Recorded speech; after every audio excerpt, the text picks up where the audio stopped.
Hey everyone, today we're going to take a deep dive into using a gel plate, laser prints, and open access images to create a mixed media portrait. We'll be turning this guy into a new work of art. This is Henry. We start at the Smithsonian's open access website. It's si.edu/open access. And I'm looking for a portrait and a couple patterns to use. You can use the filters on the side to narrow down your searches. I picked photographs and there were still thousands and thousands of portraits, but I got lucky and found Henry on the first page. To find the patterns I needed, I searched for terms like floral and wallpaper and embroidery, flower designs, and eventually I settled on these three. It's important to check to make sure the rights are listed as Creative Commons 0, CC0. This means that the work is in the public domain and we can freely use it without restriction under copyright and database law. Now, there are a million ways to edit an image for gel printing, so I'm just going to say this is my way. And it might seem a little convoluted, but this is how I do it. First, I desaturate the image to strip back all the color, and then I adjust the levels to darken the shadows and brighten the highlights. I created a new document to match the size of my gel plate, which is 8 by 10, and I keep the resolution at 150. I moved Henry over to this file. I posterized the image and set the levels to 4, which I believe is the default. Cleaned up the background a little bit, and now we're ready to convert to those halftone dots we freaking love. So flatten your image if it's in layer, then go image mode grayscale followed by image mode bitmap. We convert to grayscale first because the bitmap mode only represents black and white. The first prompt needs to match your resolution, mine set to 150.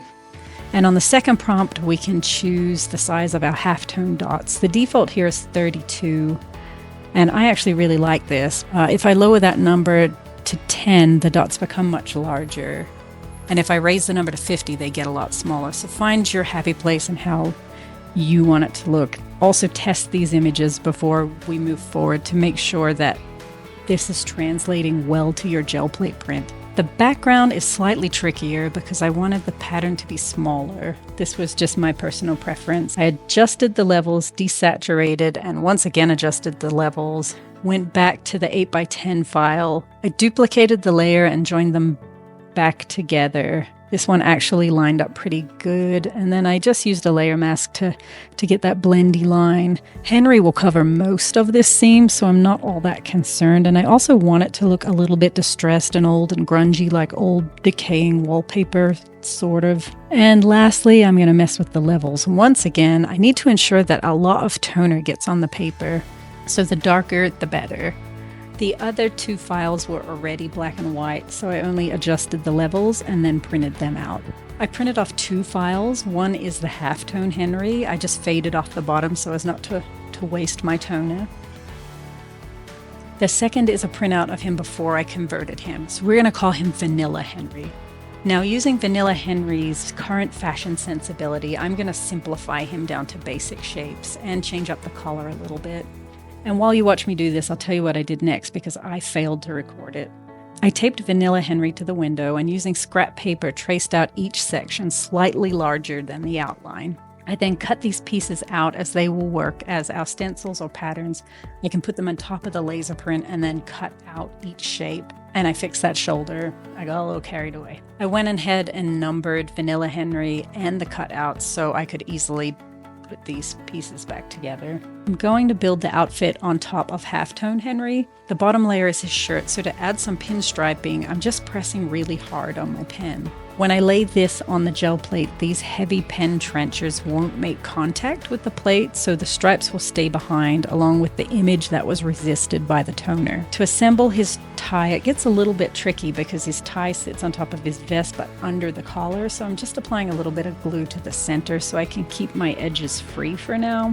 Where these little pieces of paper overlap will create an outline, and that's because there's a tiny little cliff, and in that cliff more paint will soak in there and work the same way as the pinstripes. It won't make contact with the plate and therefore it'll stay behind. Oil pastels and crayons will resist the paint just like the toner does, so I'm going to add some spots here and I can use this piece of paper to make his polka dot vest. And now just to assemble the rest of his outfit. And it was about this time I realized that I didn't know anything about Henry. I don't know if he's awful. What if he's a monster? So I looked him up, and it turns out he wasn't awful at all. In fact, he was quite remarkable. And I had an idea to give him some flair, so I went back to Photoshop. But here's what I learned about Henry. He's Henry Ulke, or Ulke. I heard his name pronounced 7 different ways. Ulke. He came to America in 1852 and worked in New York designing banknotes. He opened a photo studio with his brother in Washington, D.C. in 1860. He was an incredibly talented portrait painter, and his portrait of President Grant still hangs in the White House. He was friends with Abraham Lincoln. In fact, he lived in the boarding house across the street from Ford's Theater, which is kind of a bummer for Henry. He was a member of the Smithsonian Megatherium Club. This isn't their logo, but you get it. Want to know something funny about the Megatherium Club members? This is a wiki quote. They particularly enjoyed partaking in ale, oysters, and eggnog, which is just such a random trio. I'm going to start a club, and after hours we will be partaking in deviled eggs, margaritas, and gummy bears. But maybe my favorite thing about Henry is he was awfully fond of collecting beetles. His beetle collection was donated to the Carnegie Museum. Also, I gave him a star earring because Henry's a star. I went back to the open access images and actually found a photo of the Megatherium Club. That's Henry, right there, 4 eggnogs deep. Anyway, remember that sealing paper? Let's make the background. I'm rolling out 1 gram of green acrylic. This one is semi-opaque, so it's hard to get an even layer on the gel plate. I'm having a difficult time with my Brayer lines, so I just have to work it a little bit. The laser print goes down. I apply some gentle pressure before pulling it up.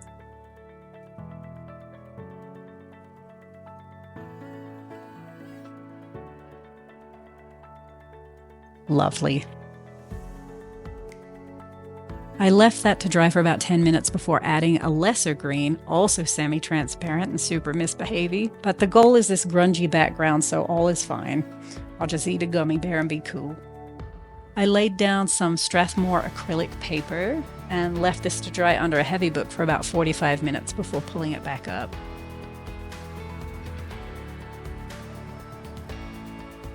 It is time to now print him, and this is scary.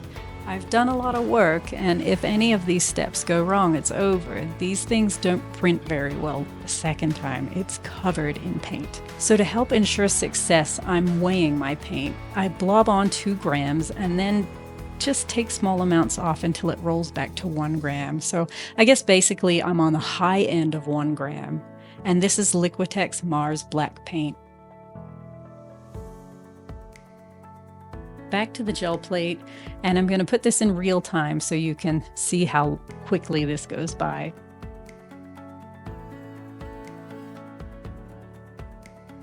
The paint goes down and gets rolled out to the edges. This layer will dry fast, so I can't take too long here.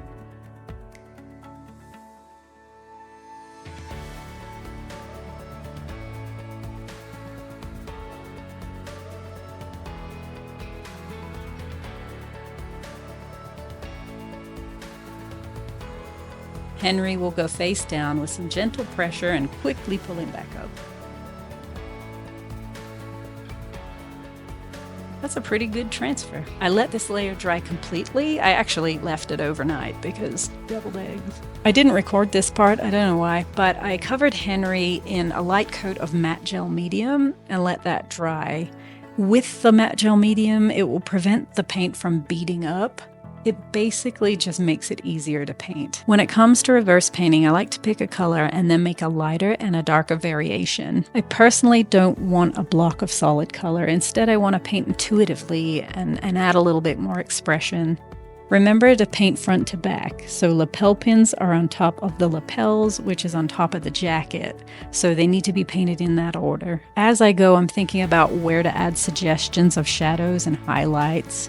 It's probably also worth mentioning that my gel plate is sitting on top of a piece of plexiglass, so at any time I can just easily flip it over and see how things are going. And also to check my paint coverage, I can hold it up to the light and make sure all areas are covered.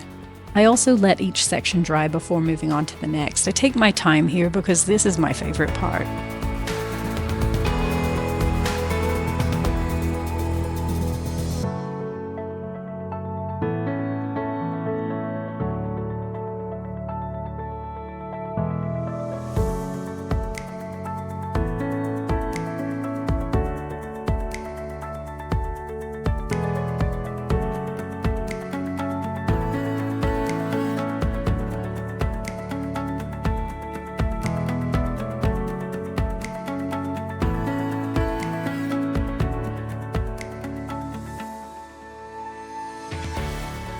To add Henry on top of the background, I'm rolling out a liberal layer of matte gel medium. I lay him face down on that background. The plexiglass comes in really handy here as well.